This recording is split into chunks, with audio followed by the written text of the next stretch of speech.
الحمدللہ وحدہ لا شریک لہ والصلاۃ والسلام علی من لا نبی بعد۔ پارہ نمبر 5۔ اس میں ایک مسئلہ بیان فرمایا ہے کہ مرد کو اللہ تعالیٰ نے عورت پر فضیلت دی ہے، یعنی فطرت کے اعتبار سے، اپنی طبیعت کے اعتبار سے مرد عورت پر مقدم اور افضل ہے، اور اس کی بنیادی 2 وجہیں قرآن کریم نے بیان فرمائی ہیں۔ نمبر 1، مرد کے ذمے عورت کے اخراجات ہیں، عورت کے تمام مصارف برداشت کرنا ہے، خرچ کرنا ہے۔ نمبر 2، فطرت اور طبیعت، تکوینی نظام ایسا ہے کہ مرد کو اللہ تعالیٰ نے عورت اور فضیلت دی ہے۔ یہ بات یاد رکھ لیں، یہ عام مرد اور عورت کے اعتبار سے ضابطہ ہے، لیکن بعض خواتین علم و فضل میں یا کبھی جسمانی قوت اور طاقت میں کوئی خاص خاتون کسی مرد سے آگے نکل جائے تو اس سے ضابطے تبدیل نہیں ہوتے۔ عموماً ایک ماحول یہ بیان فرمایا ہے۔ میں اس کا مثال دیتا ہوں کہ جس طرح شہر میں رہنے والا دیہات میں رہنے والے سے عام طور پہ معاملات کے اعتبار سے یا تعلیم کے اعتبار سے بہت آگے ہوتا ہے، لیکن بسا اوقات ایک دیہات میں رہنے والا بندہ علم حاصل کر کے شہر والوں سے بہت آگے نکل جاتا ہے۔ تو ایک ہوتا ہے عمومی نظام، ایک ہوتا ہے خاص کسی بندے کی فضیلت، وہ بالکل الگ چیز ہے۔ تو بہرحال فطرت کے اعتبار سے مرد کو اللہ تعالیٰ نے عورت پر فوقیت، عظمت اور فضیلت عطا فرمائی ہے۔ نمبر 2، یہاں طہارت کے مسائل بیان فرمائے ہیں۔ مثلاً وضو بھی کرنا ہے، جب نماز پڑھنی ہو، قرآن کریم کو ہاتھ لگانا ہو، یا کوئی ایسا مسئلہ جہاں طہارت کی ضرورت ہو تو وضو کرنا ہے۔ اور بعض حالات ایسے ہیں کہ جہاں پر غسل کرنا فرض ہوتا ہے، آدمی کو احتلام ہو جائے، اپنی اہلیہ کے پاس جائے تو غسل جنابت جسے کہتے ہیں، عورت حیض نفاس سے پاک ہو تو ان حالت میں غسل بھی کرنا ہوتا ہے۔ تو طہارت کے مسائل بھی اس پارے کے اندر بیان فرمائے ہیں۔ اور ایک اہم بات اللہ تعالیٰ نے پوری زندگی میں شریعت پر عمل کرنے کے حوالے سے یہ بات ارشاد فرمائی ہے۔ نمبر 1، اللہ کی اطاعت کرو، اللہ تعالیٰ کی بات مانو، اور پھر اس کے رسول کی بات مانو، اور پھر فقہا کی بات مانو۔ یہ 3 باتیں کیوں فرمائی ہیں؟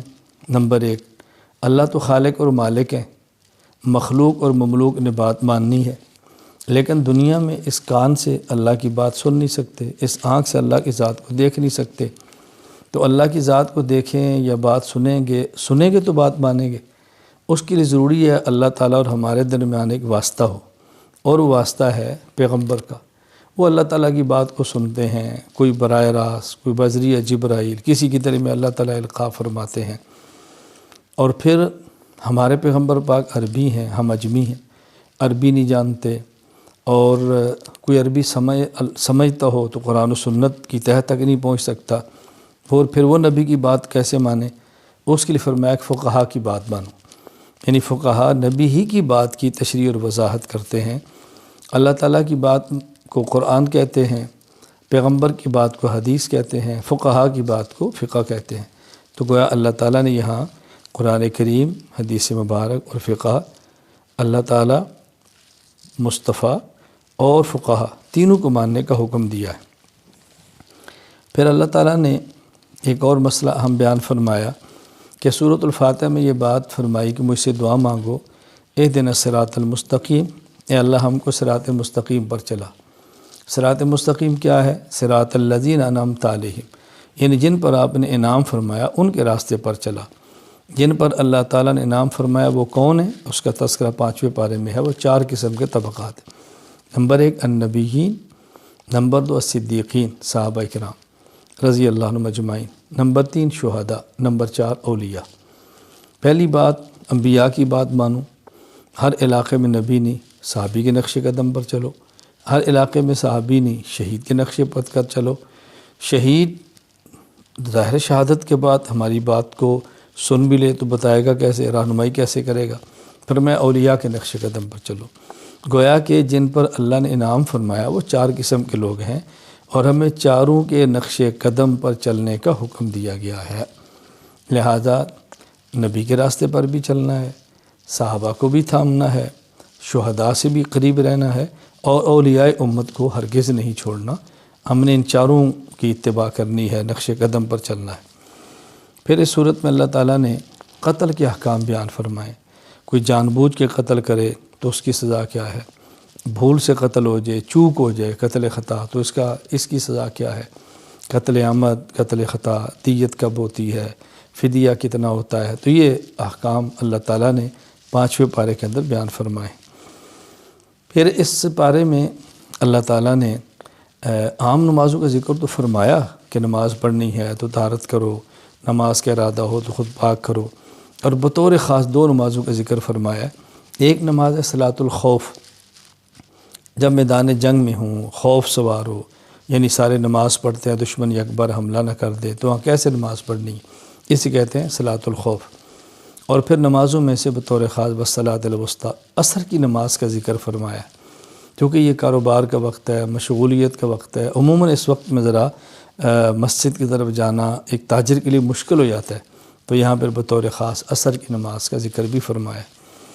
اور اللہ تعالیٰ نے پھر منافقین کی حالت بیان فرمائی ہے کہ منافقین نہ ادھر کے ہوتے ہیں نہ ادھر کے ہوتے ہیں، درمیانے بیچارے پھنسے پڑے ہوتے ہیں، کہیں دین میں فائدہ دیکھا تو ادھر لپک گئے، کہیں دنیا دار میں فائدہ دیکھا تو ادھر چلے گئے، اللہ کے نبی کی بات ماننے میں دنیا کی غرض دیکھی تو وہاں دوڑ گئے، اور جب وہاں دنیا کا نقصان نظر آیا تو ان کو چھوڑ گئے۔ یہ منافقین کی حالت ہے، مذبذبین بین ذالک لا الہ الا ولا الہ الا۔ تو ہمیں ایسا نہیں ہونا چاہیے، مسلمان کو پکا ایک موقع پر رہنا چاہیے، نفع نقصان کا مالک اللہ ہے، دنیا میں کبھی بظاہر نفع بھی ہوتا ہے، کبھی بظاہر نقصان بھی ہوتا ہے، اصل نفع نقصان آخرت کا ہے۔ اور سب سے آخر میں 5ویں پارے میں اللہ تعالیٰ نے ایک بہت پیاری بات ارشاد فرمائی، ما یفعل اللہ بعذابکم ان شکرتم وآمنتم۔ دیکھو اگر تمہارا عقیدہ ٹھیک ہو، اللہ کی نعمت کا شکر کرو، اللہ تمہیں عذاب کیوں دے گا؟ معلوم ہوا اللہ تعالیٰ کے عذاب سے بچنے کے لیے بنیادی طور پر 2 باتیں بہت اہم ہیں۔ نمبر 1 عقائد کا ٹھیک ہونا، نمبر 2 اللہ تعالیٰ کی نعمتوں پر شکر ادا کرنا۔ عقیدہ نہیں، تمام عقائد کا ٹھیک ہونا ضروری ہے۔ اللہ تعالیٰ ہمیں ہر عقائد بھی ٹھیک فرما دے، اللہ تعالیٰ اپنے نعمتوں پر ہمیں شکر کرنے کی توفیق عطا فرمائے۔ وآخر دعوانا ان الحمد للہ رب العالمین۔